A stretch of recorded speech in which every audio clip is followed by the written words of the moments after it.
1, 2, 3, 1, 2, 3. 1, 2, 3, 1, 2, 3. Hello. Oh, greetings. Oh, look, there I am. Walking in. Hello. Oh, that's nice. That's nice. There you go. So Brian worked a night shift and thought he'd get to sleep this afternoon. Didn't. And didn't sleep much on it. Because he said it was like a trickle. Like usually he sleeps for like anywhere from like 3 to 5 hours on his night shifts. But because every hour to 2 hours somebody came in, he'd get woken up, have to deal with that patient, would try to go lay down, would just be falling asleep. They'd page him as someone else. Well, that sounds extra annoying. Exactly. So, and I know I don't have to be wearing a mask, but I just No, it's your choice. It is 100% your choice. I'm gonna look at that list of dates. Great. But I gave you more conflicts than you asked for. Just things to keep in mind. well, that's for the class for the canasta class and for the canasta game day. Sure. Yeah. Great. That's what I'm saying. It Awesome. covers both because both Christine and Randy were kind of like, oh well, had other ideas, date issues. So we'll see. Hi, Shelley. I just put the fan on. We'll see how many people are on the other side. Rachel, I think it's too far for your parents to come pick me up next week. Alan, are you home? Are you back? No, I'm in Vegas. Oh, too bad. I got another couple of weeks. We don't come back until the very end of the month. Well, then I guess you can't come pick me up next week either. No, sorry. Yeah. Thank goodness for Zoom.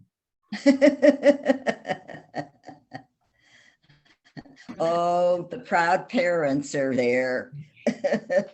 Yeah, we got some other recruits. We have one other recruit from our temple joining. Is he actually coming? Because he didn't come Yes, last week. you said he'll be on. Great. Great. You're way over there. Because I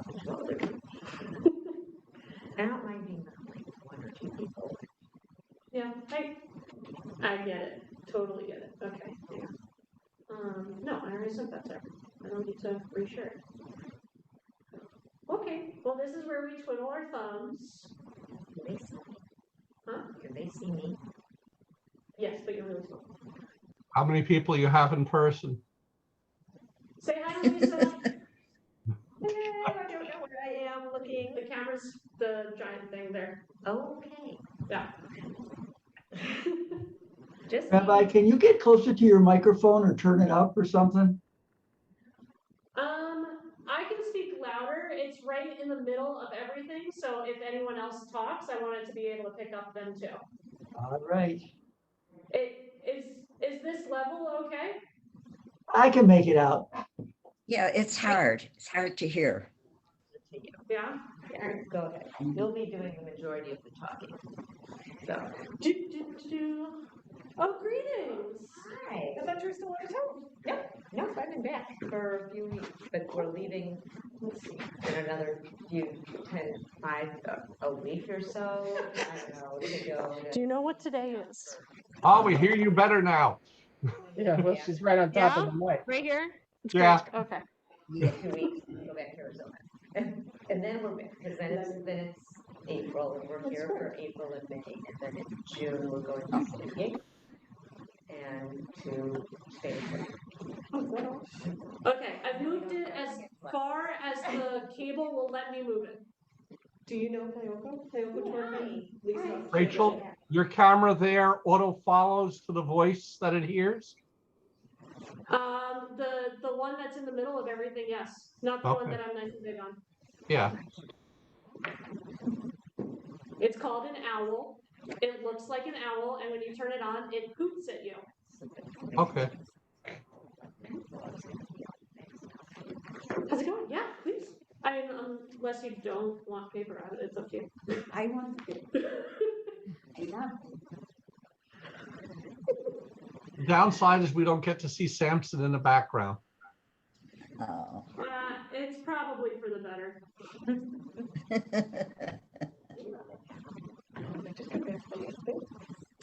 I know a couple more people are gonna come in person. We'll see who comes online. I was just talking to Jeannie. She should be on right now. Shelly, I love that you've become Jean's tech support.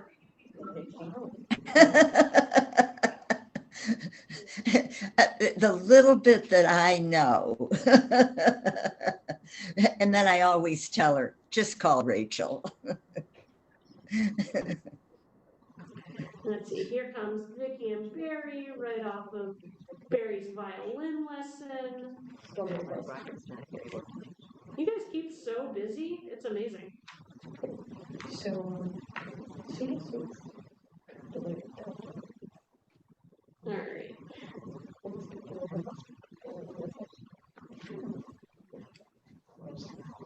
So how are things going? Hang on. This one's weird. we did some nice hiking. I mean, Okay. Okay, we're good. We're good. Here's Elisa coming in.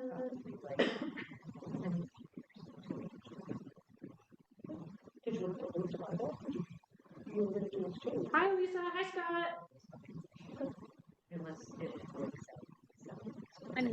Hello, how are you all? It's all good. It's a beautiful day. Well, night. It's a beautiful night.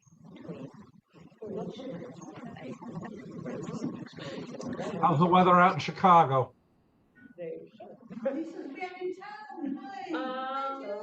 It's Chicago weather. I can't talk now because Barry is taking his violin lesson behind me. This is Judy, everybody. You're a whole real person. Yeah. So should we sit on the same side or on the other side? Does it matter? Camera's in the middle. Huh? Camera's in the middle. The camera's in the middle. Okay. All right, I guess we'll see. This is fine.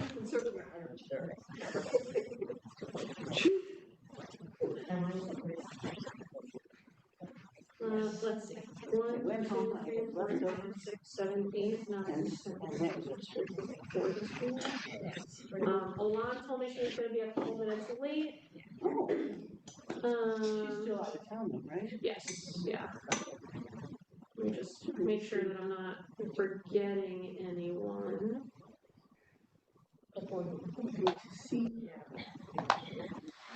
Here. That Jeffrey guy that you told me about. Okay.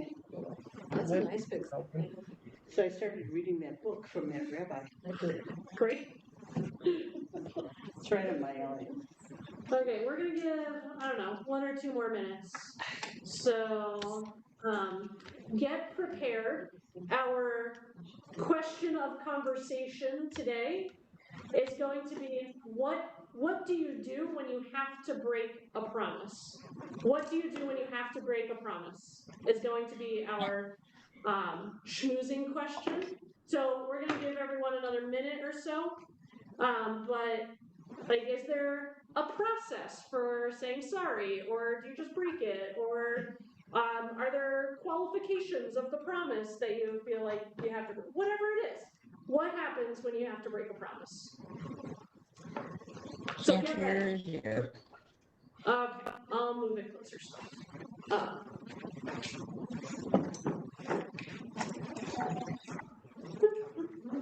Let's see, just how close can I get this thing? Well, I have a question. Yeah, should we move it? Well, I do, like, how do you want to go sit? Do you want to sit like here and just move it to here? I don't think anyone else is. Okay. Here's what we're gonna do. Okay. or just sit on the other side.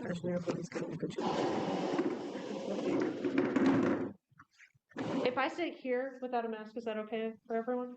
Yeah? Yeah, I can almost fit it. I encourage it. Give it a shot. See what happens. Did I say that? I didn't. I'm such a troublemaker, especially after 5 o'clock. Okay. How's that? Can you hear me better? Nobody's in. Oh. Yes. I was gonna say, Shirley's giving a thumb. Okay. So it's better. Good. Okay. Good. We've got a couple people who joined. Okay. Yes, I can. Okay. We can see Jean's wonderful ceiling on one device. Awesome. Okay. Great. 1, 2, 3. Let's see. 14 plus 5. Yeah, that's sure that's everyone. Well, I was just doing. Hi, Alan. Hello, How are you? I am superb. Well, I can't top that. I was going to say I'm wonderful, but superb definitely is better. I'm Yeah. okay now. Barry's lesson's over. Oh, what it was, I always get a phone call from my son at the worst possible time. Well, he just called me while I was trying to get on with Rachel, Dr. Rabbi Rachel. So I told him, I'm sorry, but there's more important people here. Oh, wow. Yeah. I trump the judge here. That is amazing. Well, And thank you all, everyone, for showing up in our first official multi-access way. We're still going to do our question of conversation, our little icebreaker. So I'll put it into the chat also. But today's question is, what happens when you have to break a promise? So get prepared, names, whatever, and what happens when you have to break a promise? Ready? Eimer, get set, go. I assume we're a room. Yeah, this is a room too. Yeah.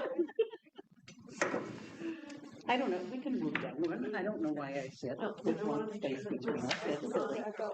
Sorry, I can't remember your name. I'm Judy. Judy. Jill Ozer. Jill and Lisa and you met.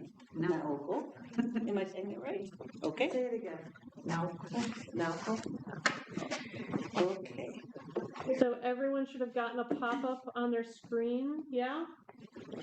Oh. Jeff, is it working? Did you see the little pop-up? He's muted. Oh, you're muted. I'm going to unmute you. So I guess I'm going to apologize. I did. Great. So you can go hang out in a breakout room or listen to us here. Up to you. I think I'll listen right now. Hopefully I have a good reason. Thank you. Cool. What else? And they just, what kind of, promise in terms of, oh, we'll go for dinner that night? That's an easier promise to break than something came up. Right. Honey, we're good, There can be bigger promises. Or even promises to your kids, which are, Yeah, I think it depends on what kind of promise you're talking oh, about. I'm going to take you for ice cream. No, I'm not going to take you. Yes, you can have that. Well, when they're children and they're small, you don't always even have to tell them that you're breaking their promise because they don't always remember when they're Yeah. Sounds like someone's had 4 kids. Somebody, works on this direction. Very good. So it depends on the what it is. Promise. Yeah. But in business, it works. People don't apologize. Oh, I'll call you back. You call Blue Cross Blue Shield. Oh yeah, we'll call you back. No, you're calling Comcast. They're never calling you back. That's not a promise. Isn't it? Well, It's a type of promise or vow. You should say, when they say I call you back, you should say, you promise?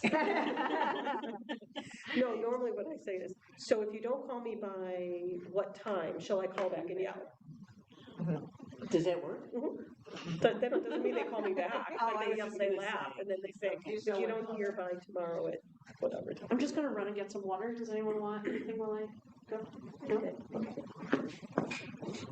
Don't forget to come back. We won't know what to do. Because you're in charge. No, I'm not. This thing is looking at me though. Yeah. You don't know how to work And now I don't know any of that. She's the tech guru I here. know, No. kind of cool. I had to set up a Zoom meeting for Rabbi Cohn, and I hadn't done it in so long, and it wouldn't let me. And I was trying to set it up for 11 o'clock Central, and it kept saying it was 4 o'clock in the afternoon. And I'm like, that's not right. And I called her and I said, I need your help. She says, I'm with a student. And then I figured it out. Oh, good. It was something dumb that I think I was doing 11 o'clock like PM, and it didn't want to do that, so it went to the next day. It was just weird. And, you know. So when I call the IT guy and he says, is it plugged in? Is it turned on?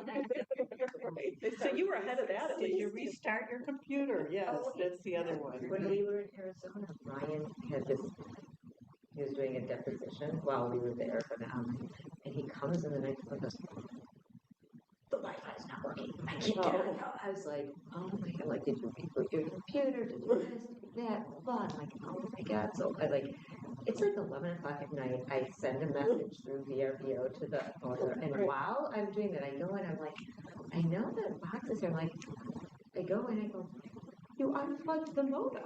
I go, why did you unplug the modem? He goes, I thought I was unplugging the printer. I was like, look, there's two.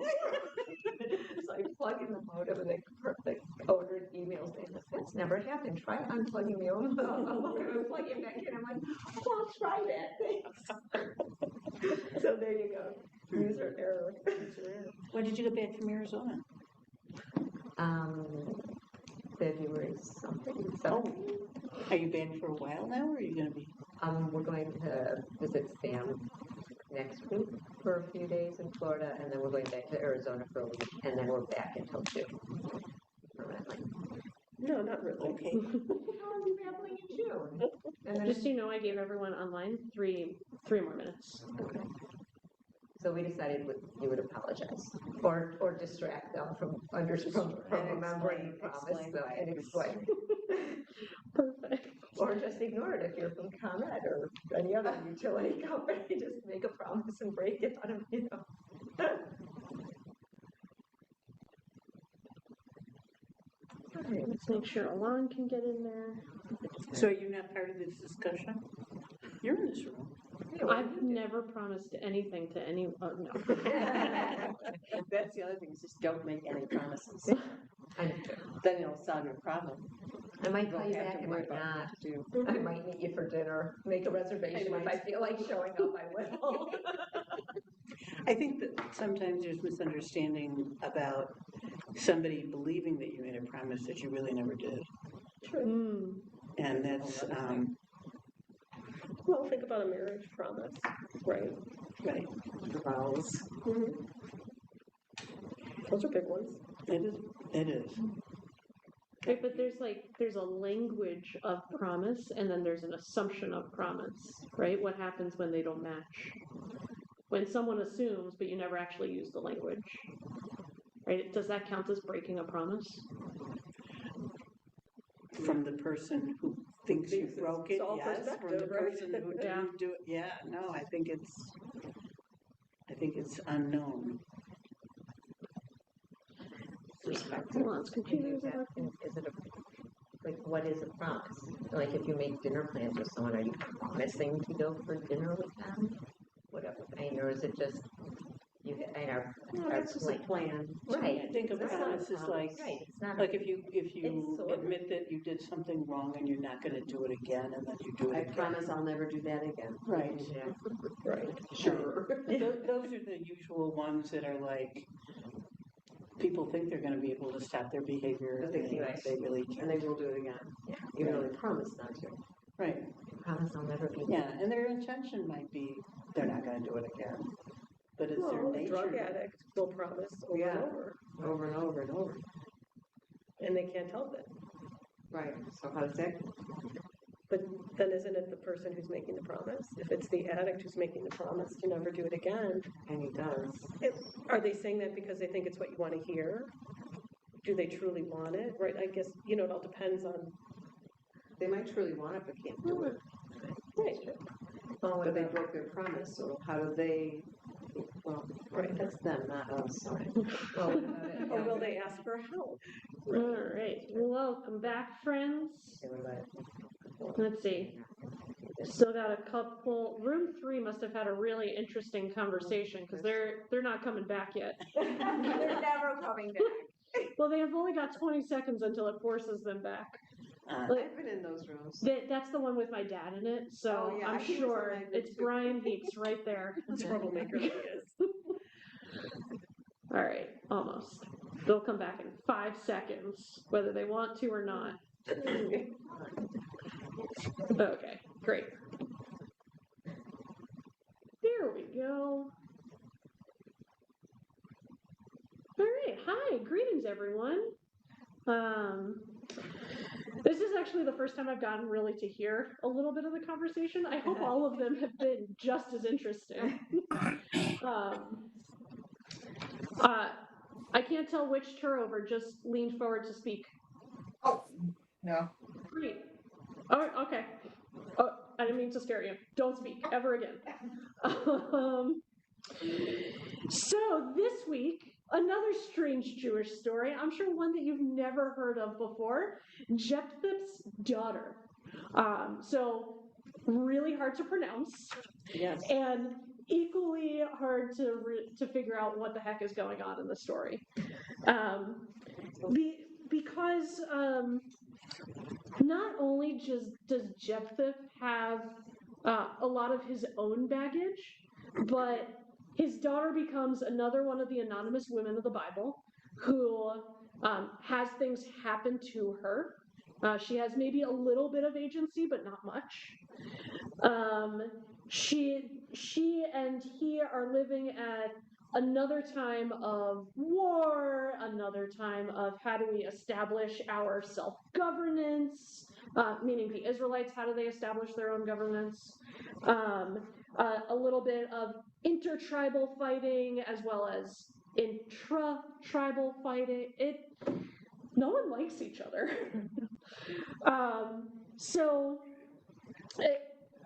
What I included in the text sheet is the entire story of Jephthath and his daughter. There's no more that goes on about them. It is a chapter in the book of Judges. It's a really quick, honestly, really quick interlude.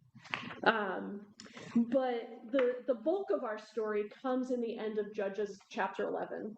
So just a little bit of background because I sent it out at 2 o'clock and would never expect you to read anything of this. Jephthath he's the son of a prostitute and the youngest son of other legitimate sons. So already he's at a disadvantage in his family. He's not going to inherit anything. He's the ugly stepchild, literally the ugly stepchild of his family. And so his brothers from Gilead automatically hate him. They don't make his life easy, and pretty much early in life they kick him out. He has to go and find his own way in the world. And kind of as he's figuring all of that out, he and the people around him realize he's actually an excellent military commander. So he makes his way up in the ranks pretty quickly. He becomes, they don't really have the ranking like we do, but essentially he becomes a general. Enough that the strategy for the war against the Ammonites becomes his strategy. Whatever he wants to do, that's what the army's going to do. And they kind of go back and forth. It might be a little bit of a tie. There's battle after battle. Of course, the Bible doesn't explain it in these words, but I'm adding color. And he's clearly successful enough not to lose, but he's not successful enough to fully win. So he gets to the point where And I'm gonna share my screen so that, and I can like feel a sneeze bubbling, sorry. If my nose starts to twitch weirdly. Is it gonna work? Excellent, it worked. So let's make it nice and big and readable. Thumbs up if you can read it. Nope, still bigger? Great. Yeah. Still bigger. Better? Yeah? Okay.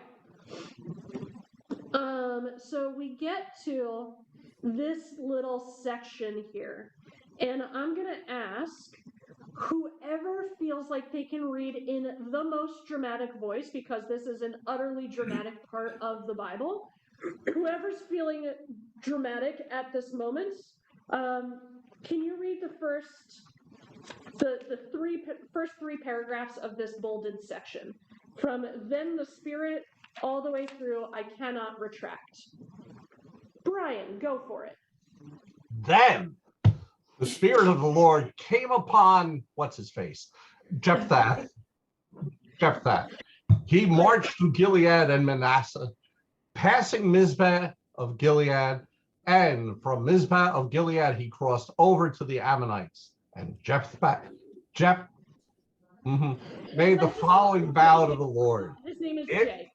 Okay. If you deliver the Ammonites into my hands, then whatever comes out of the door of my house to meet me on my safe return from the Ammonites shall be the Lord's and shall be offered by me as a burnt offering. Jay crossed over to the Ammonites and attacked them, and the Lord delivered them into his hands.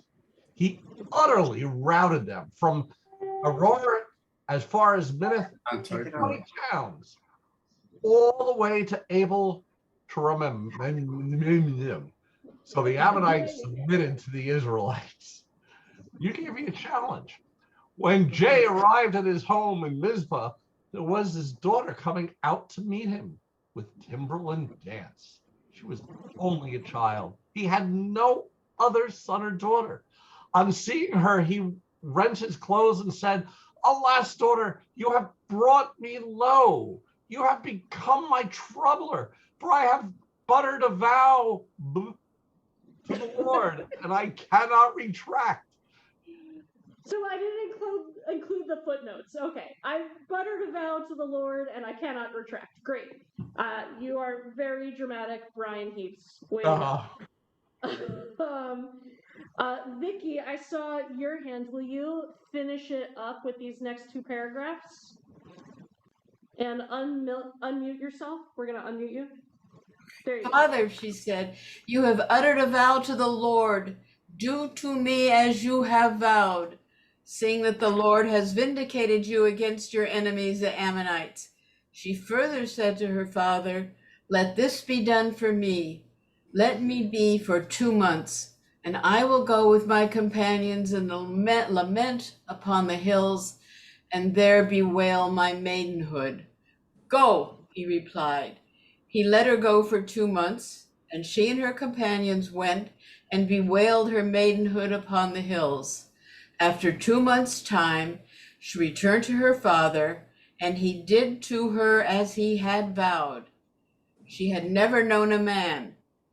So it became a custom in Israel for the maidens of Israel to go every year for 4 days in the year and chant dirges for the daughter of Jephthath the Gileadite. Oh, woe is she. What's her name? Except she doesn't even have a name. That kills me.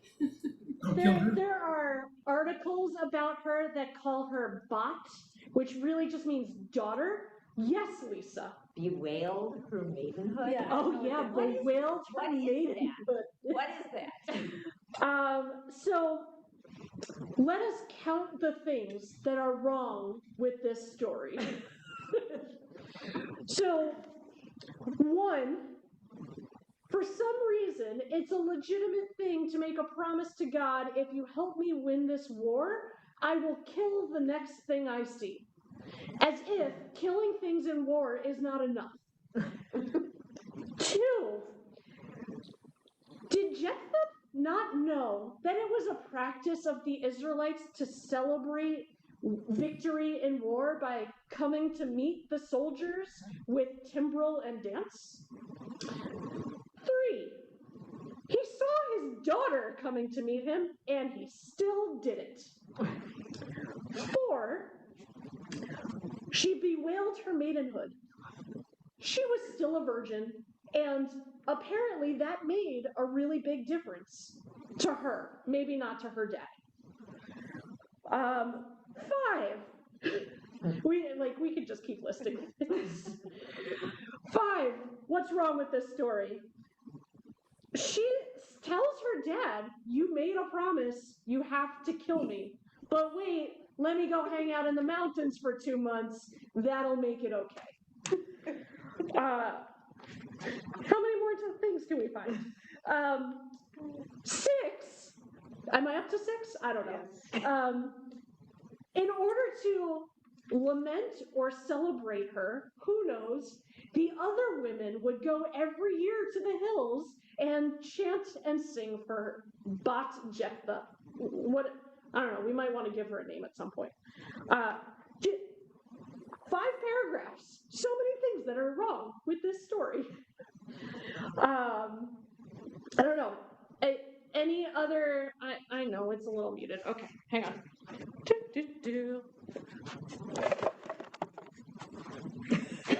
Because what we say doesn't matter. No, not really. How's that? Any better? It's fine. Yeah? Okay. Joel, I see your hand, and then Sarah, I see your hand. We're gonna unmute you though, Joel. Oops, There you go. that's even better. Thank you. I have a problem because my reading indicates that the formation of Judaism and a monotheistic religion was a response to the child sacrifice and other sacrifices of people. And in Judaism, it was changed to animals. And, yeah, it was never people again. Because the priest likes everything. Yeah. So unless he was thinking, unless he thought, his sheep was going to come out of the house when he came home, what right did he have to promise a sacrifice of whatever came out? Excellent. And you ask of questions that the rabbis asked too. What right did he have to make this promise? And so we're going to get to that. But you're right. In the Torah, it explicitly says all of those other people, they sacrifice children. Don't do that. Don't be like those people. And it became one of the defining separations of the Israelites versus the people around them. So excellent. Yes. Sarah and then Brian. I felt that Jephtha did this to aggrandize his own self and make sure he won. And, he wasn't offering himself up as a sacrifice, but anyone who walked out of his door, which of course he has only 2 people he could be worried about, I would think, would be his daughter, his only one and only offspring, and his wife. So he was really basically giving them up. Yes, what? I'm sorry. No, keep going. Yeah, he was giving them up as, and it didn't turn out to be burnt offerings, but to make sure that he won over the Amorites. So he promised God a gift so that he could be the big guy and the big warrior. And he was very selfish. Yeah, and in Leviticus, it sets out a number of different kinds of sacrifices that the Israelites can make. And some of them are sacrifices of forgiveness. Some of them are sacrifices of peace. Some of them are sacrifices of please give me sacrifices. They are the way that human beings communicate to God according to Torah. But it certainly seems like his offer to sacrifice, his kind of deal he makes with God, isn't about him and God. It's about the battle. It's about what he's willing to sacrifice. It's not about that spiritual connection that we would hope a communication with God would be about. Yeah. Brian. Well, let's step back and ask a question. Nowhere, I assume, does it say anything about his daughter's age. No. Okay, so you talk about not sacrificing your children, but women at that stage were not necessarily considered people. Many times they were considered property. And if you're talking that she was of the age of consent, was she then considered to be a woman as opposed to a child, even though it was his child? And therefore, the rules that you're suggesting may not have applied. Okay, I'm going to take that one piece at a time because I get to do something that's my favorite. Brian, I'm going to disagree with you. The Hebrew Bible, right? This is no longer Torah. This is the book of Judges, so it comes in the larger book of prophets. The Hebrew Bible did consider women to be people.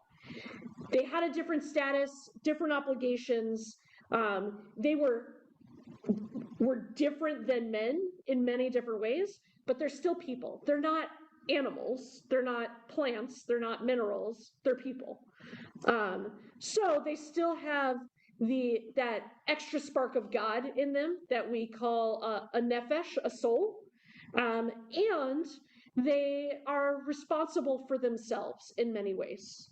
We'll get into some of the complexities of that with some of the modern commentary, but in terms of whether she was at the age of consent or not, we don't really get an age for her. It doesn't say that Jephtha's daughter was 32 years old. I don't know. We know that her virginity is something that's worth bewailing. So in theory, she's going into the mountains to go party. Because that's the thought I had. You think she's going into the mountains so that she's no longer a virgin when she dies? Huh. No, because she said she had never known a man. So does she now know a man? Maybe. You know what? According to Jephthath, that might be true. Like she never knew a man, but so give me a couple of months so I can at least have that pleasure. Yeah. Live a little. You know what? I like clearly it never occurred to me, but yeah, I think that's a legitimate interpretation of it. Is she went to go find herself. Well, she knows she's going to get the itch, so right, you know. She bewailed her maidenhood. What does bewail? Does it mean like you gave it up or you cried about it? Like I don't remember what the actual Hebrew is, so I'd have to go back and look to see, was it crying, was it mourning, or was it letting go of her maidenhood? I don't know. I'd have to go back and look. This text sheet was already 8 pages long. I figured the Hebrew that very few people were going to read, maybe not worth it. But in Torah law and then later in rabbinic law, there's no real age of consent like we have in American law. There's not you have to be 18 years old, otherwise it's statutory rape kind of thing. You have to have a certain physical development, and the Talmud goes incredibly deeply into those details about what the development is, things that you never wish you knew. Maybe next Strange Jewish Stories, we can do all the weird things that are in the Talmud, because there's so many of them.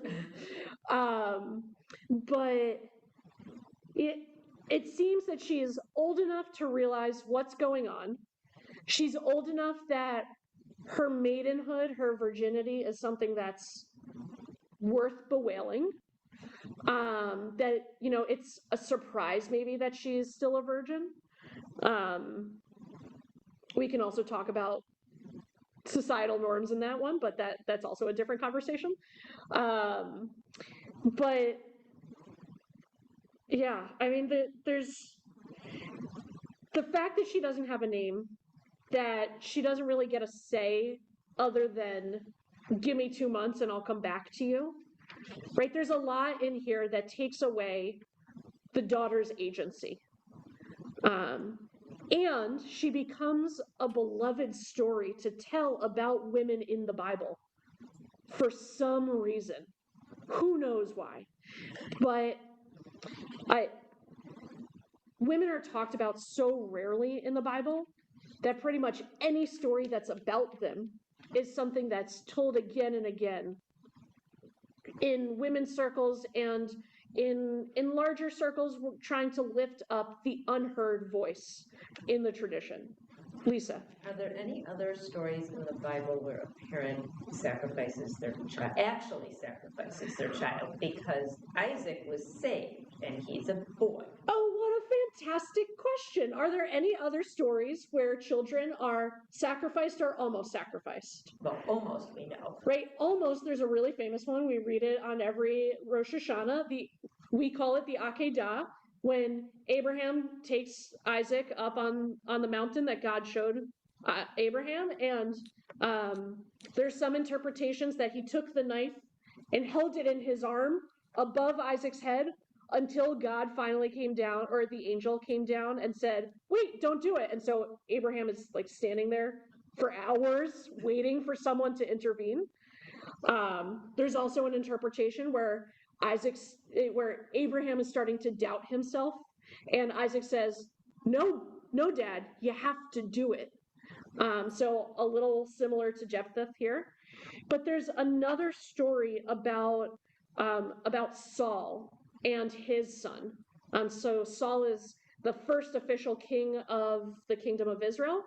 And he comes really close to sacrificing his son. He doesn't actually do it. It's another unfulfilled vow. But a lot of the commentary compares this story with Saul's story and says that Saul has a lot of evidence of mental instability also. And says that vow was not a valid vow to make. So he didn't break a promise because he wasn't capable of promising. So those are the other, let me kill my kid for you, God, stories in the Bible.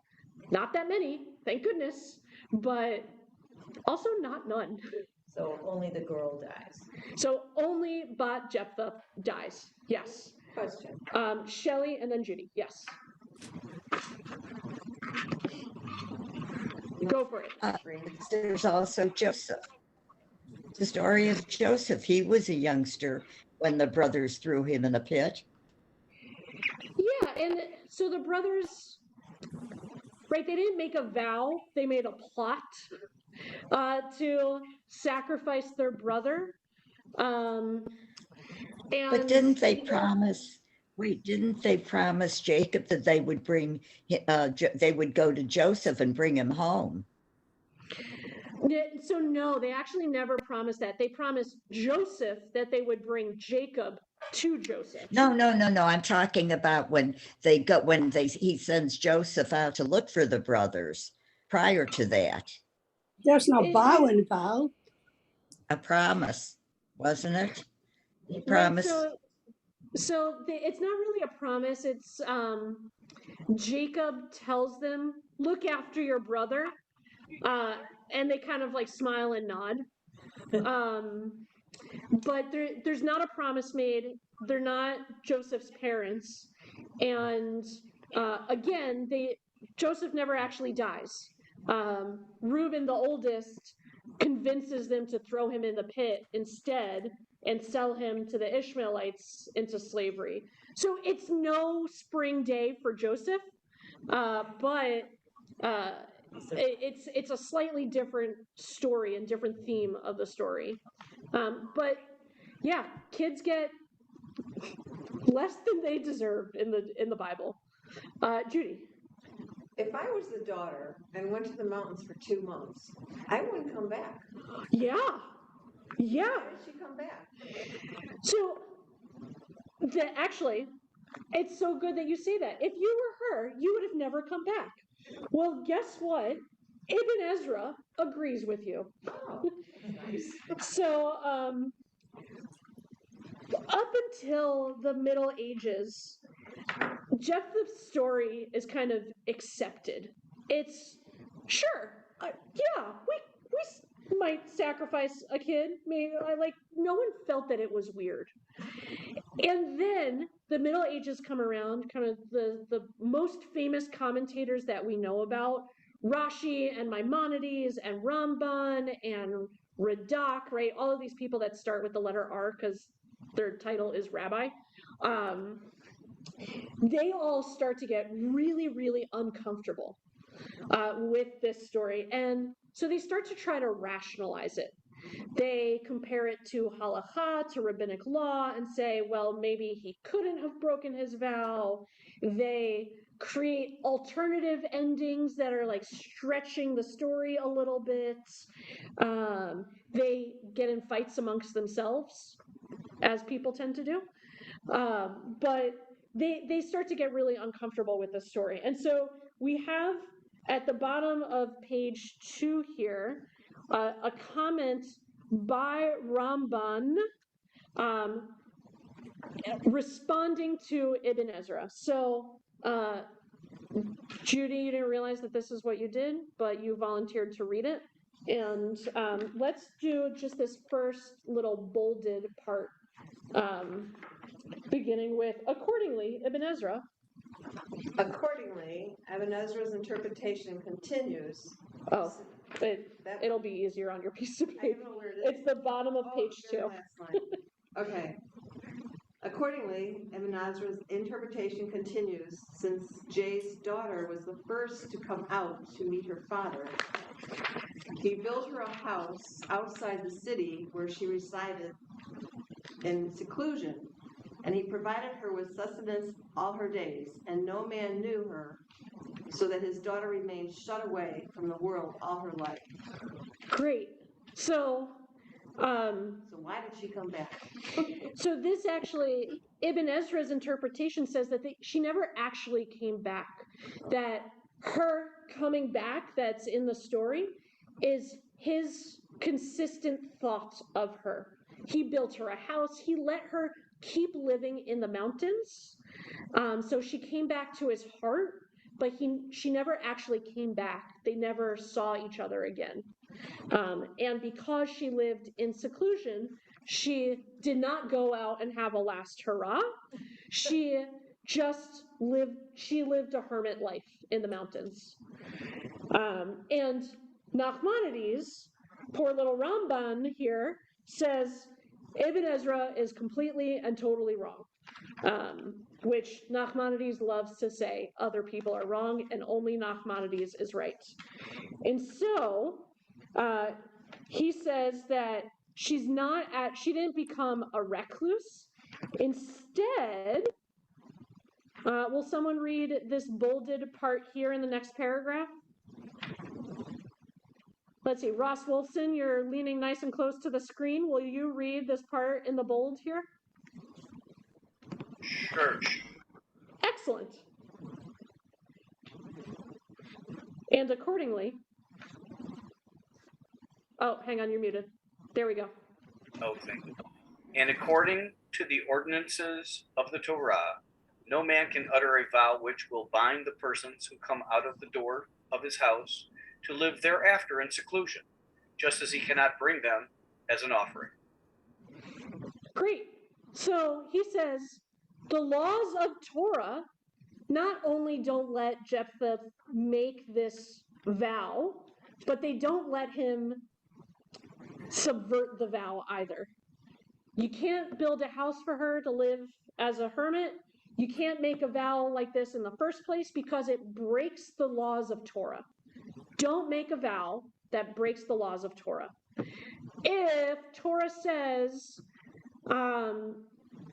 you need to observe Shabbat, don't go, dear God, I promise if you let me win this war, I will never keep Shabbat again. it just doesn't count. It's not a valid vow. So Ramban says the whole thing is moot. It doesn't matter. Jephthath went around God and around the law. He was acting on his own accord. We can't take this as a story that we're uncomfortable with because he doesn't count as one of us. He broke the law. He's just an outlaw. I thought I saw a hand. No, oh, Jean, perfect. Can I ask you a question? Was 2 months anything special about 2 months, not 3, not 4? Yeah, it seems like a random amount of time. It does. Other than it seems to be a significant amount of time. Like it wasn't, let me go take a bath and then you can do what you want to me. But it wasn't let me run away forever. But the 2 is not really a number that matters a lot in Judaism. So it's weird. It seems very random. And actually, all of my reading, no one tried to explain the 2 months. So Jean, you can write that comment, and we'll put it in the Talmud for you. Okay, thank you. Great. Vicky. Wait, we're gonna unmute you. There you go. When was the book of Judges written? It was probably, let's see, it was pre-King David, so maybe about 1500 BCE, give or take. Yeah, I was just sort of comparing some of this with some of the Greek things about in the Iliad, when you're going where I'm going here. When Agamemnon couldn't get his ships to start sailing in the wine Red Sea, and he was called, the god said, well, if you sacrifice your daughter Iphigenia, well, then the ships will sail. You will have the wind, so your ships would sail. Unfortunately, this pissed off her mother, Clytemnestra, and she ended up killing Agamemnon, but he brought home that little trollop from back up in Troy. But it's a similar type thing. If thus my daughter is gonna die.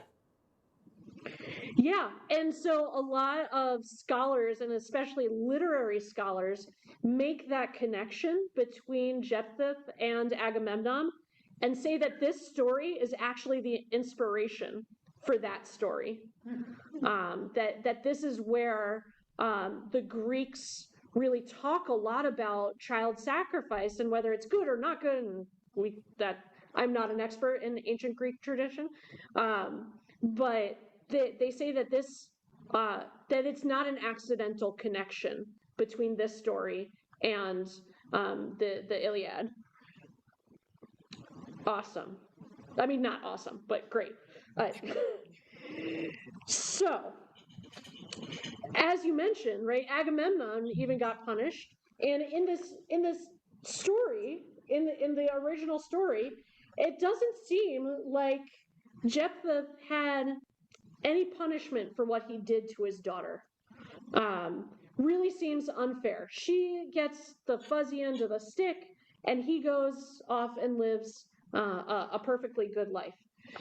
But remember those rabbis that are starting to feel really uncomfortable with the story, they write in a punishment just for him. So there's a midrash, there's a whole compendium of midrash that we call Midrash Rabbah, that each book of the Torah and many books of the Hebrew Bible get midrash written about them.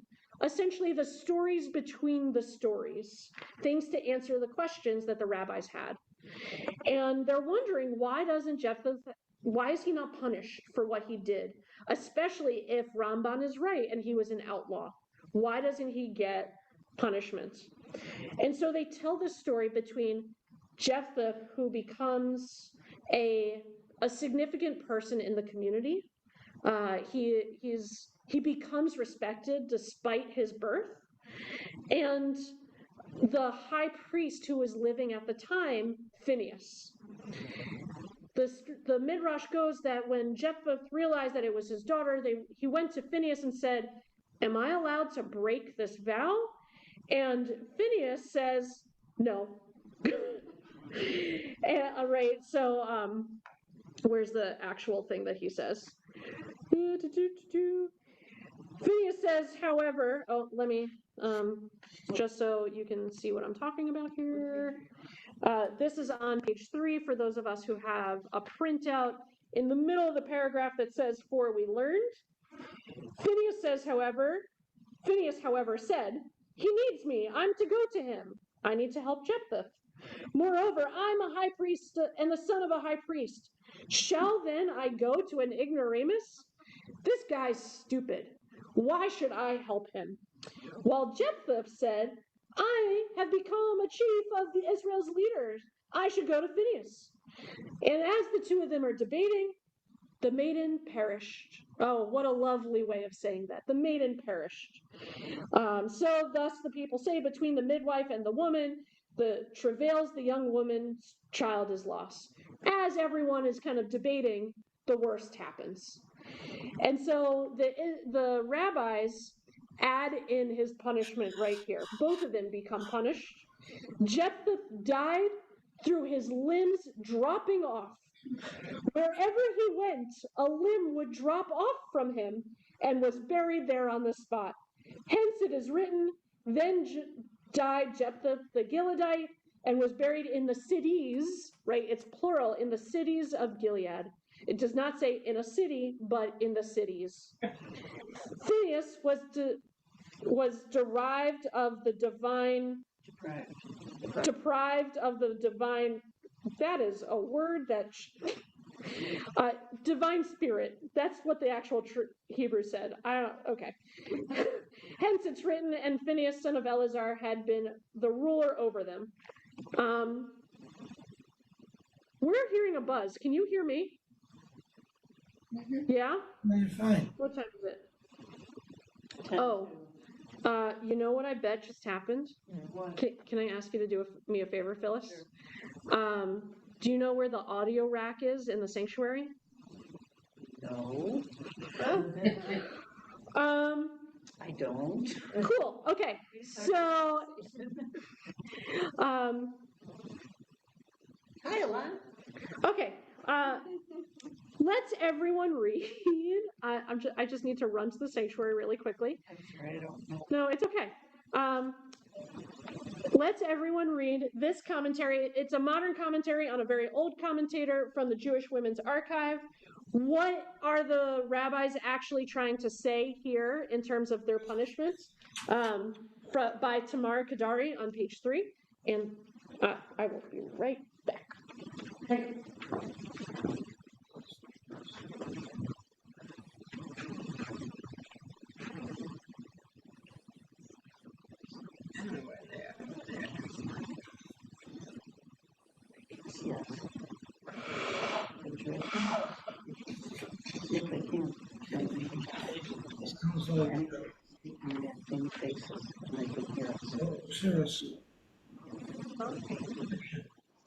She's in one of the squares. Say this. I didn't put it down.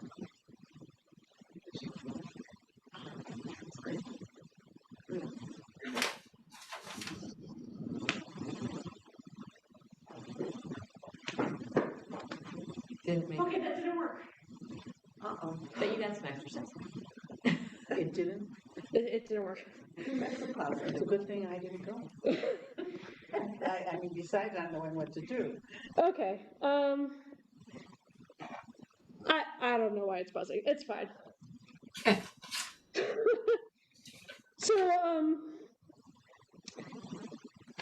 So Brian, this section answers your question a little bit. How old was she really? And it says that she's actually younger than we give her credit for. She's maybe an infant. She really doesn't have any autonomy, any ability to do anything in the world.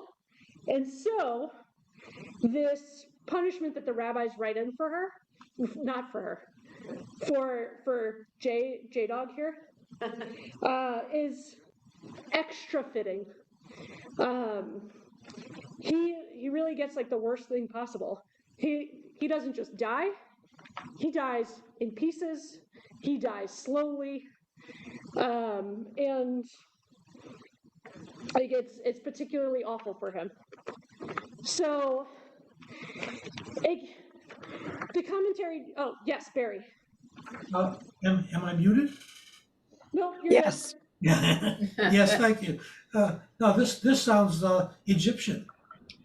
Makes me think of Osiris, who was killed and dismembered and his parts buried all over Egypt, where his wife went and retrieved them all and put them back together, except for one missing piece. Yeah, except he never gets put back together. So it's truly awful for him. But yeah, I think you're right. You don't know how awful it was. The part that was missing was his penis.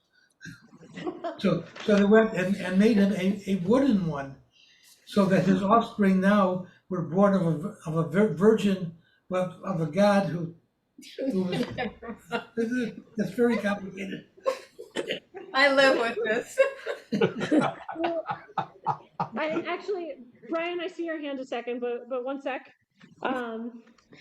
Yeah, okay, so I didn't know that Egyptian story, and I definitely didn't know that part.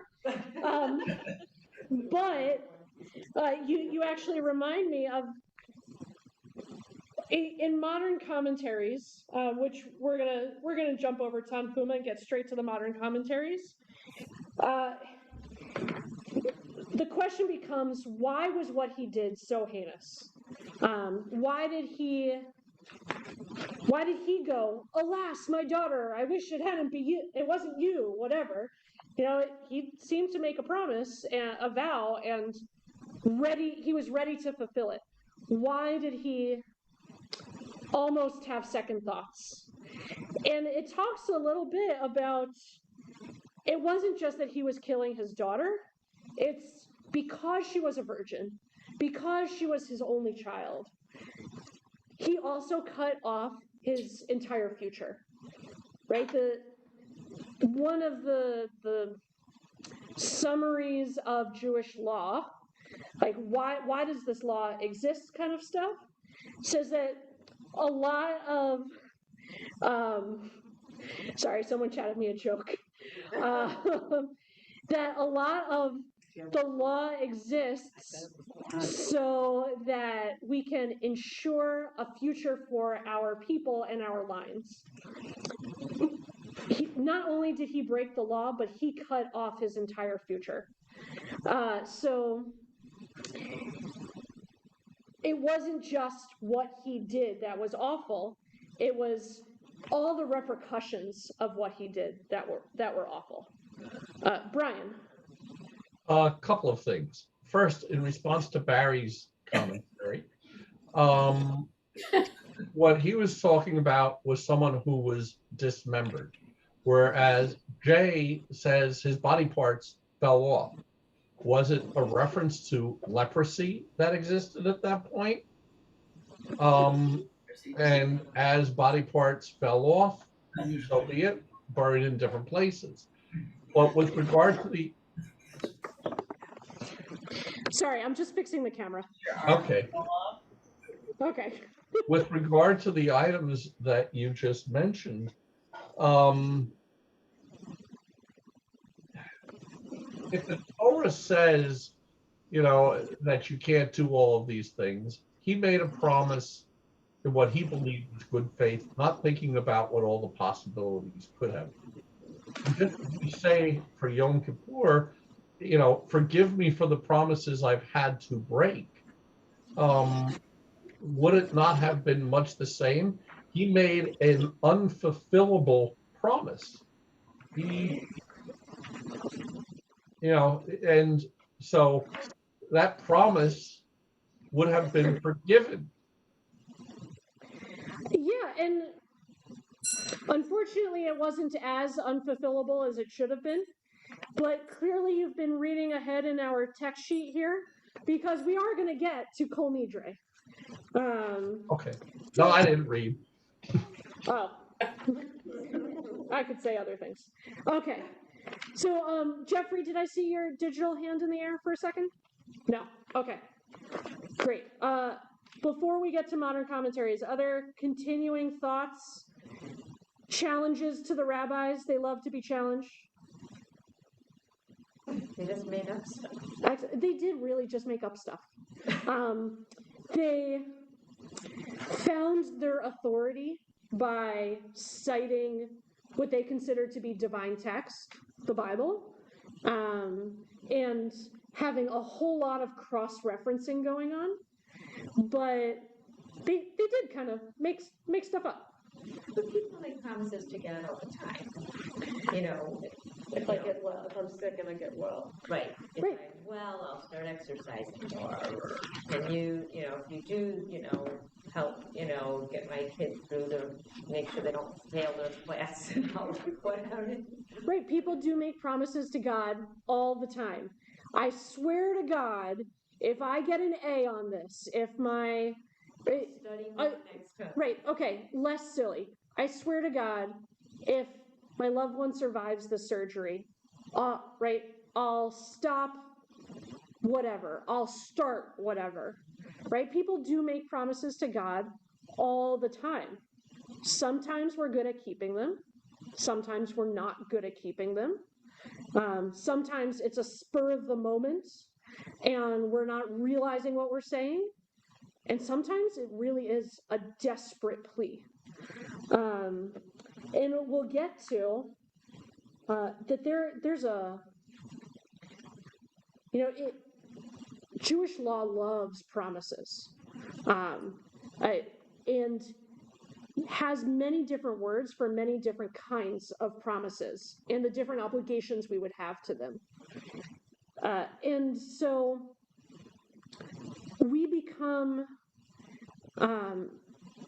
we find the pattern of how to make that promise and how to make it a valid promise or an invalid promise.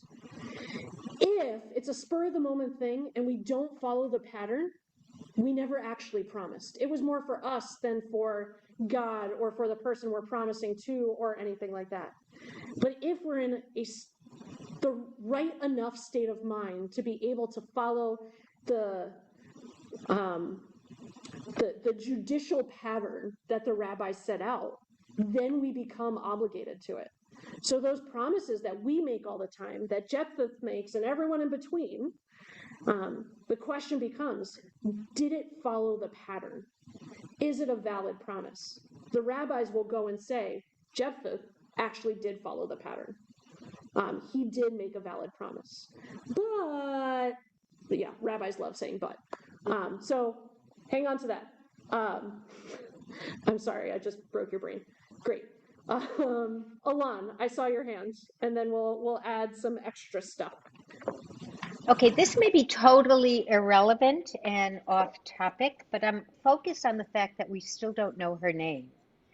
And often when we don't know somebody's name in a story, it points to the universality of something.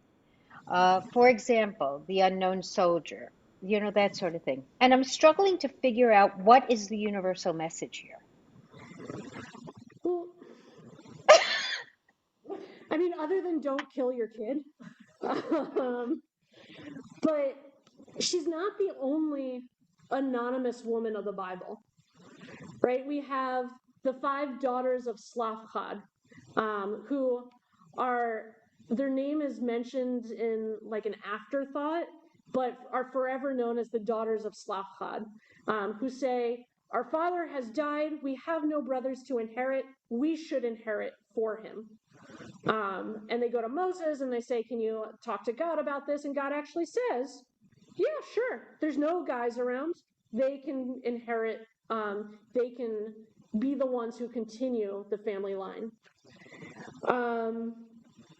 There's, oh my goodness, I'm totally blanking. There's all sorts of anonymous women. There's the anonymous women of Shechem, who Dinah was maybe raped, maybe not raped. It depends on which interpretation you read, by the prince of Shechem. and the brothers go in and, well, first they force everyone to circumcise themselves and then they kill them. But all of the women, while the men are recovering, are bewailing the men. There's a lot of anonymous women, and unfortunately, it becomes not so much a surprise in the way that people read this story and read the rest of the Bible. That oh look, here's another anonymous woman. It's not unusual. It's unusual that we get a story about a woman at all. But you know, that universal message here, in terms of her not having a name, is more, we got to do better, and we got to make sure that we're recognizing people, as you know, individuals in their own right, and not just possessions of their parents or their husbands, or it's not even parents, of their father or husband, right? And it becomes true of any gendered child is a possession of their parent, of their father. But those male children grow up to have identities. A lot of the female children in the Bible don't grow up to have identities. They are daughter of, rather than having a name of their own. So Alon, you're right in pointing it out. She's anonymous. And even in the Midrash, they don't go back and give her a name, which the rabbis didn't care. It's nice that we care, though. So one of the more modern commentaries that I wanted to bring us to is an article by a guy named Moshe Rees. Pretty much any commentary that you see written past 1900, I think this was written in like the 1920s, starts to reference this article. Surprisingly, it was available for free online, thank goodness, because he gives some really good halachic, rabbinic law ways to challenge what Jephthath did. And then he also does that comparison that we started to do. But what's the difference between this story and the Akedah, other than the kid lives? What else is the difference? What made Isaac live and Jephthath's daughter die? What happened in there? So, geez, the buzzing's getting worse, isn't it? Or is it just me? So we're gonna scroll here. Okay, so for those of us with printouts, we're in the middle of page 5. Alan Turover, you're leaning nice and close. Do you want to read for us?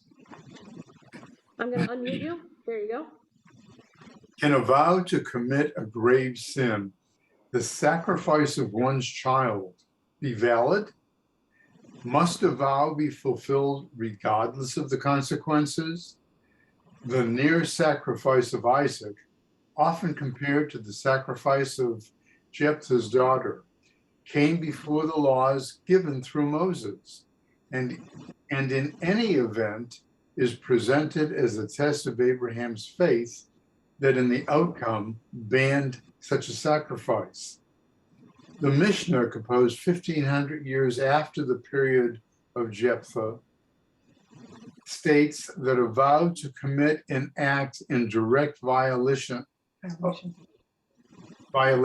halakha is a valid vow. Invalid. Boy, I'm getting violation. Okay. In direct violation of halakha is an invalid vow, from the Mishnah Nedarim. The Talmud states that Jephtha's vow was invalid, but assumes that nonetheless Jephtha sacrificed his daughter. Great. So they say, you know, Ibn Ezra was wrong. She didn't go live in the mountains. He actually did sacrifice his daughter, even though the vow didn't count. Sarah, do you want to keep going with this next paragraph? Why does the text not condemn this vow? John Levinson suggests that despite the Torah's condemning of human sacrifice, the redemption of the firstborn was sometimes seen as an appropriate sacrifice. The theme of violence is the central core of the book of Judges. The book as a whole seems to suggest that the Israelites, instead of rejecting the idolatry and pagan morality of the region they conquered, adopted them. The one commentator suggests that Jephtha's sacrificing his daughter is the quintessential symbol of that adoption. Whoa. Great. So it's not just Jephthath, it's his whole generation that they're all messed up. He's just the story that we tell that exemplifies that. I was wondering why he was chosen at all to be talked about. Right. Why is it his story that we're hearing about? And, you know, Moshe will go on and reference other wars, other infighting, other really not cheerful stories that happen in the book of Judges. But essentially, Jephthath is a product of his time and gives in to the social norms that he's used to. Even if the vow wasn't valid, it's still kind of expected of him because the imperfect people around him are expecting it. Yeah, Jill. So, I mean, could it also go back to he came from nothing and he was nobody because he was, you know, the second family, whatever, that he was a nobody. So he made something of himself, but really he's still who he began at. He's still that low person, right? So he might have risen up and showed that he had some character, but at his core he was this and lesser than, and then he ends his life proving that. Right. Unlike someone like Noah, who the Torah says is righteous in his generation, right? He's kind of the definition of wicked in his generation. And the question then becomes, just like Noah, is he wicked in comparison to his generation, or his whole, right? Like they were fine and he's just the bottom of the bottom? Or did his generation encourage him to be wicked? Were they all bad and he sunk to their level? They asked the same thing about Noah, but asking if he rises up to the occasion. But Jephthath becomes the opposite. And so they compare this to the Moshe Reese compares this to the Akedah and gives us kind of those reasons why Jephthath loses, but Abraham and Isaac win. Why does Isaac live, but Jephthath's daughter dies? And gives us a couple different examples. Joel, do you want to read our bullet points here?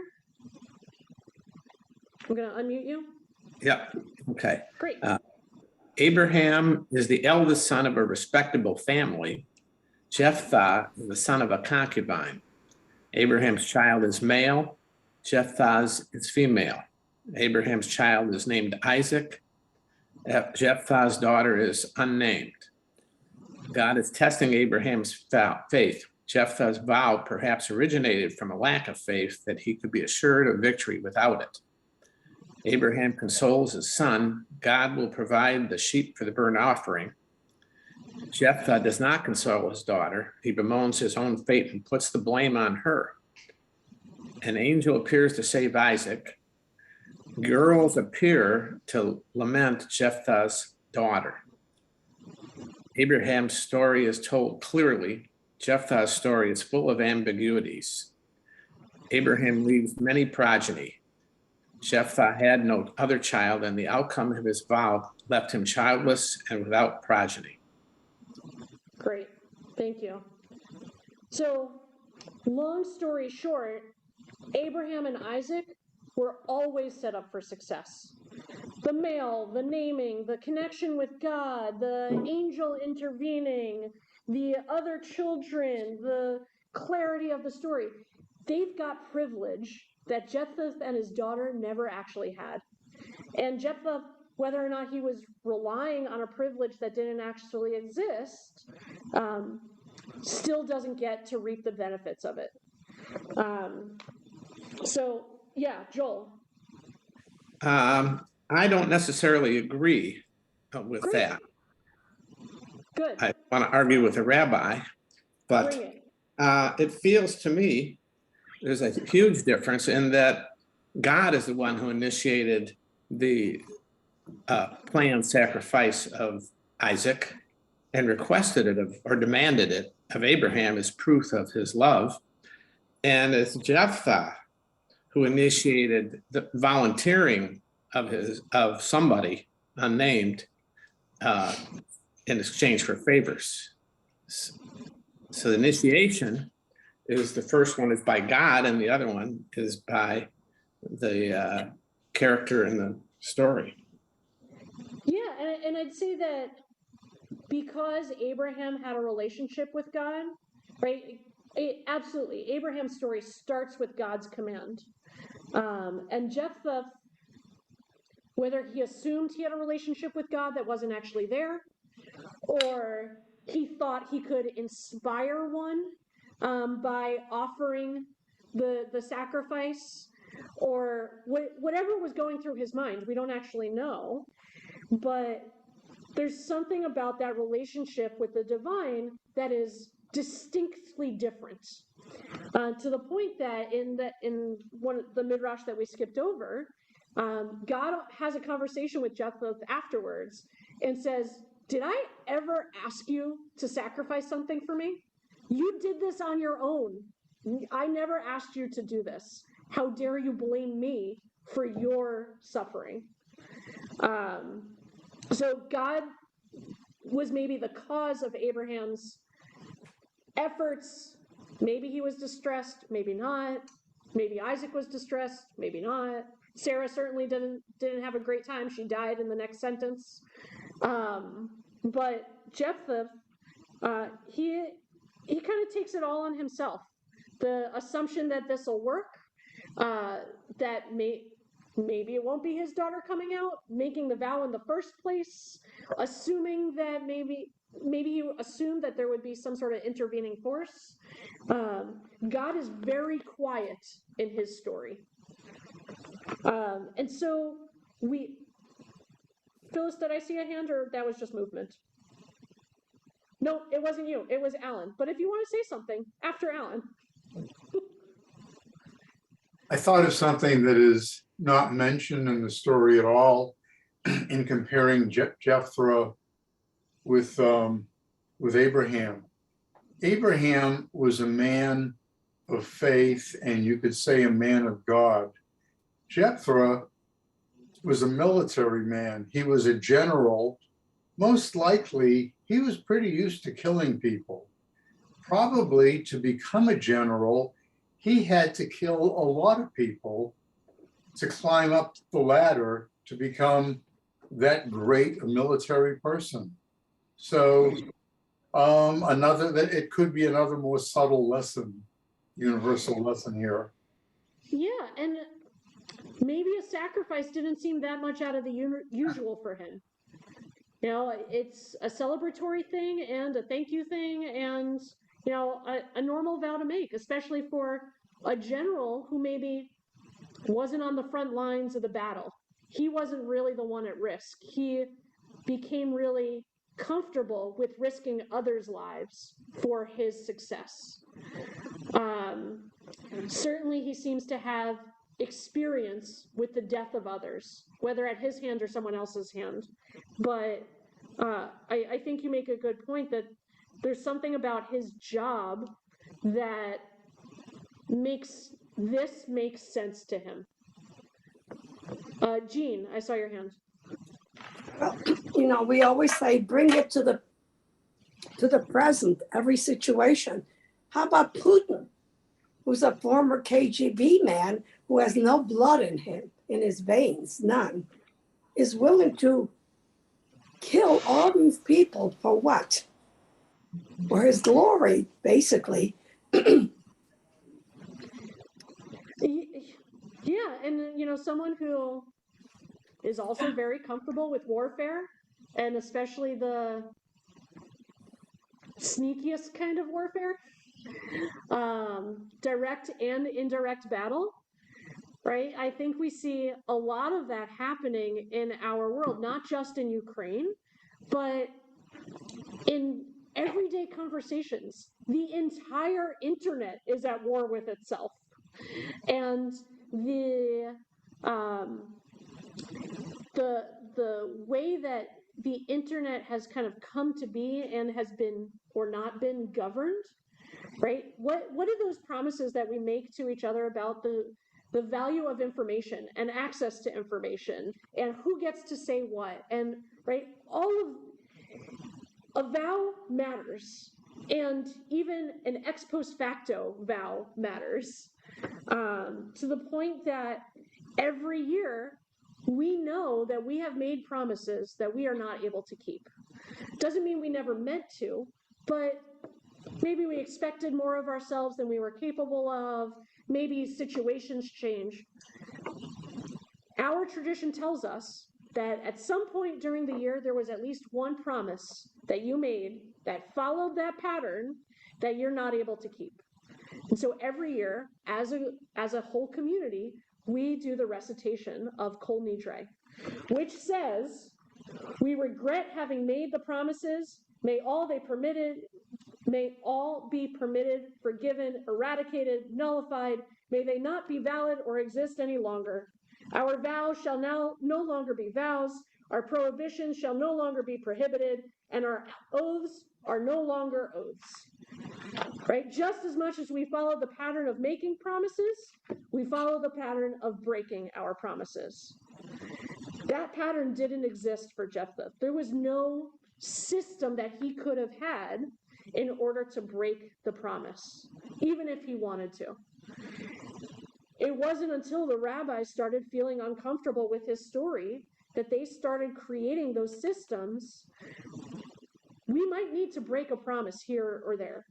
Let's make it so that it counts and we're not just watering down everything about our faith and tradition and the law that we create for ourselves. Let's make it actually matter. And so they create a whole system of halakha to the point that we get entire tractates of Talmud named Nedarim, vows and oaths, that begin with Kol Nidre, and the vows and oaths that we make to ourselves, to God, to each other, what we're obligated towards, what we're allowed to nullify, and what are the processes for that. Brian. We're talking about, through all of these things, about the vows that haven't been kept, the promises that haven't been kept, asking for forgiveness, etc. Is there anything in the writings that talk about rewarding people for having kept their word? The reward is God smiling on you.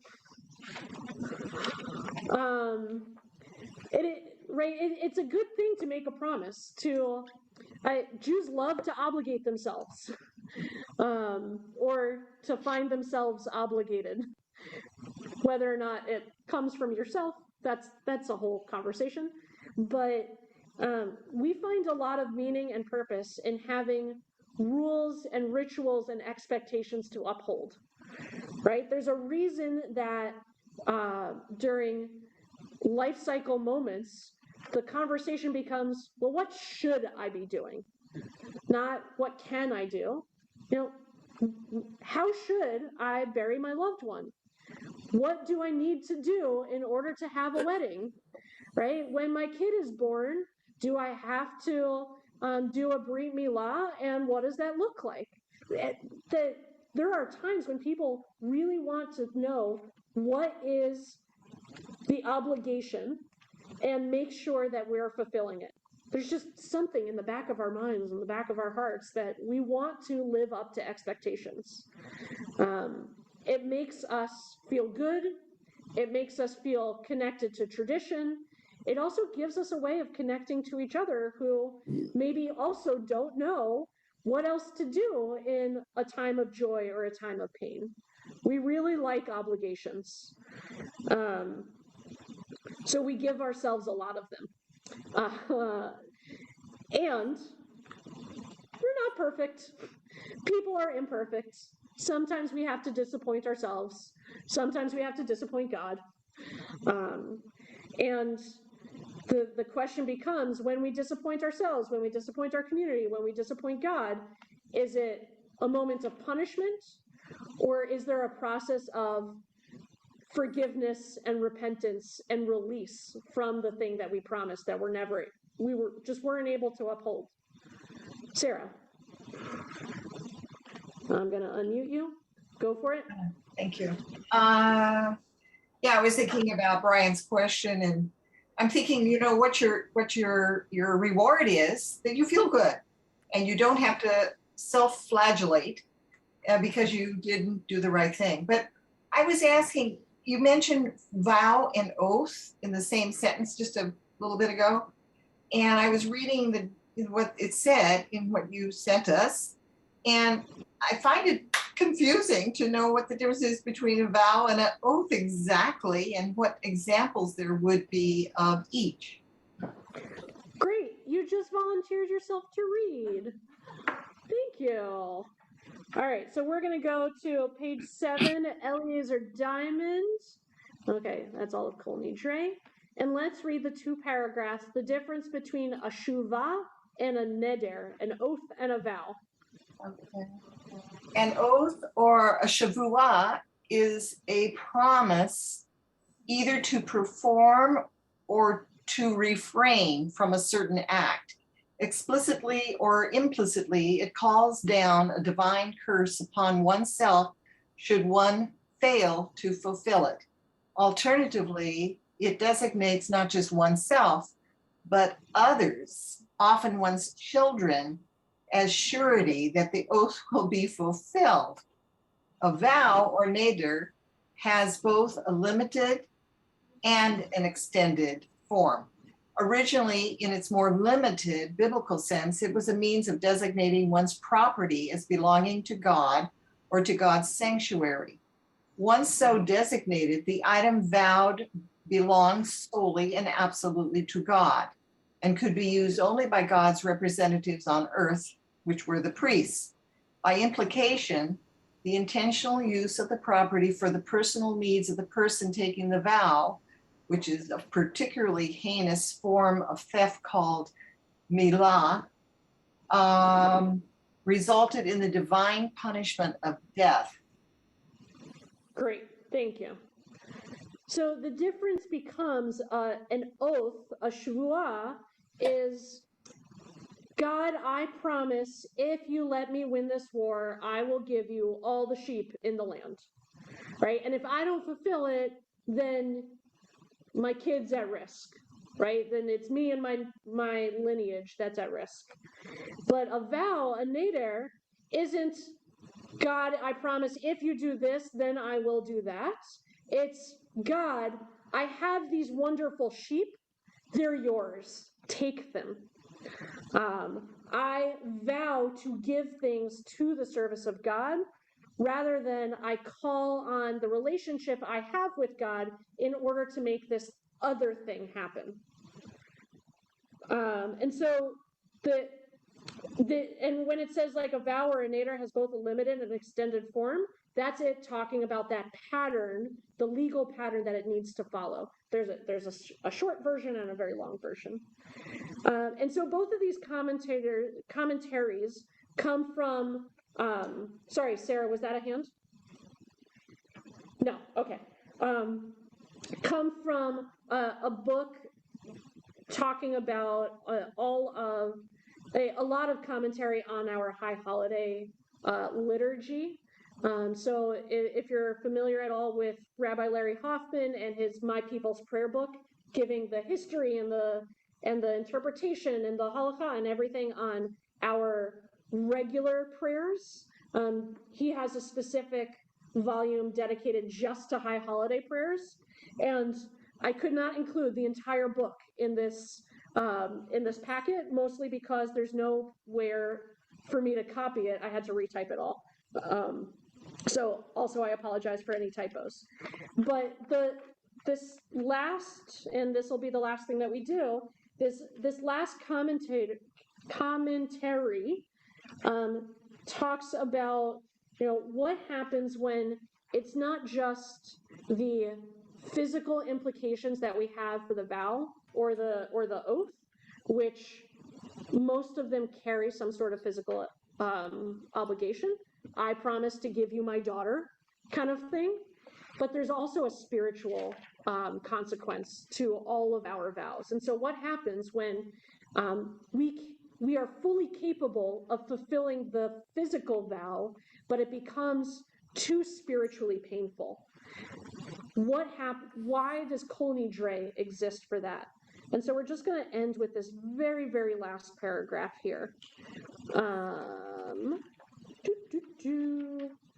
Let's see, who hasn't spoken yet? Anyone want to read? Alan Tobin, you want to read?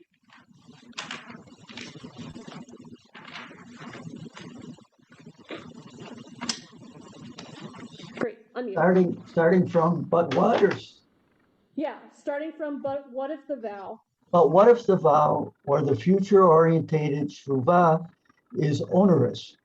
What if the person's imposed spiritual discipline turns out to be something that can no longer be kept? Or what if one could still keep it physically, but psychologically cannot bear being removed from a Jewish practice that once seemed alien, but no longer seems so? This is where Kol Nidre comes in.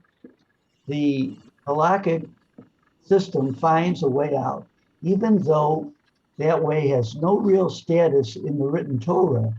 It at least has a tradition associated with the oral law. This is done communally with Kol Nidre. Both Rosh Hashanah, but then release and communal recitation of Kol Nidre reflect the process of hetaret non adam, Read the English, it's fine. whatever, releasing vows and oaths. As Rav Kook states it, the beginning of forgiveness commences with the forgiving of the blemished vows. This accords with the custom of Israel, who victoriously set in order a public release of vows on the night of Yom Kippur, and direct individual release on Rosh Hashanah ever. Awesome. So, essentially, this is saying the rabbis fully admit that Kol Nidre and the release of vows and oaths is not something that was ever created at the beginning of Judaism. But it is something that we need today. That we need to be able to have these moments of saying, I made a promise, but I just can't keep it. I'm not in the same place anymore. It's too painful. It's not a promise that I can keep anymore. And the difference then becomes between us and Jephthath, that we acknowledge that it is a promise that is too painful for us. Jephthath never asked to be released from his vow. We ask every year. And we have the process of not only asking God to release us, but asking each other.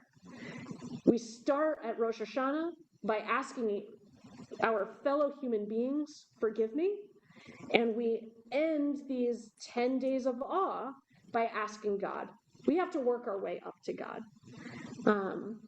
But it is a fully human experience to not live up to expectations. So why should we be punished for that?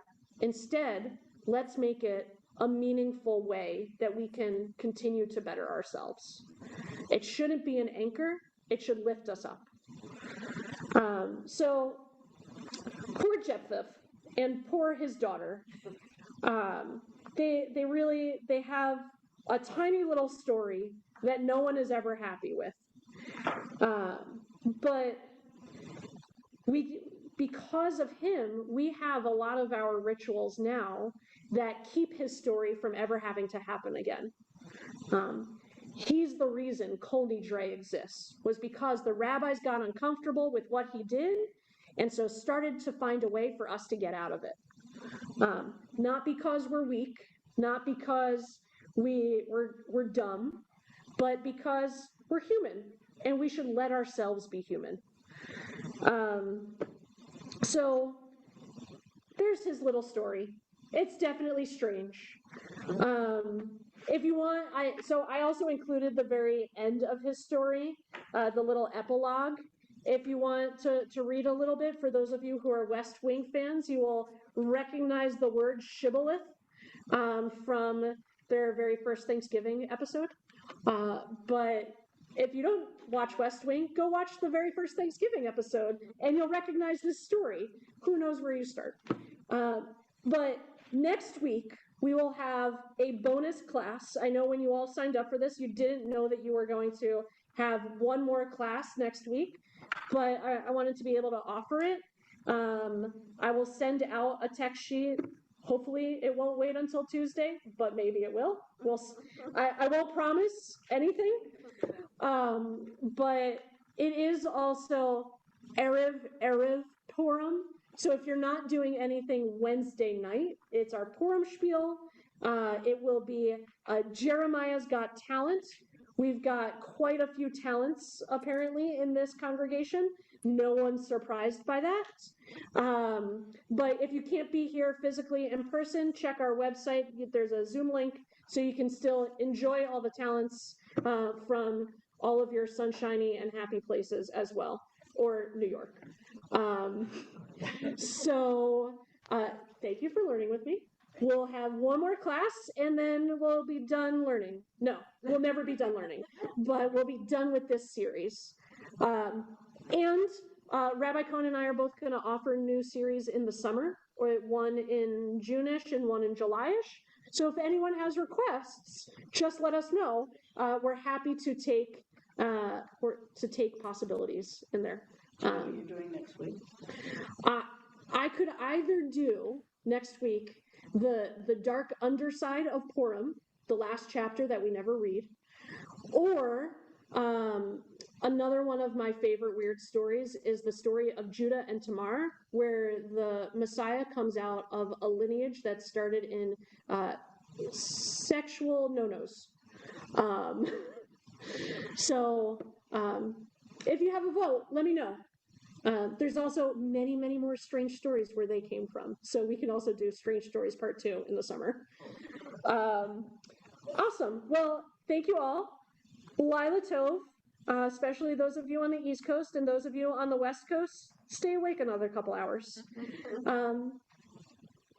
See you next week. Thank you. Bye.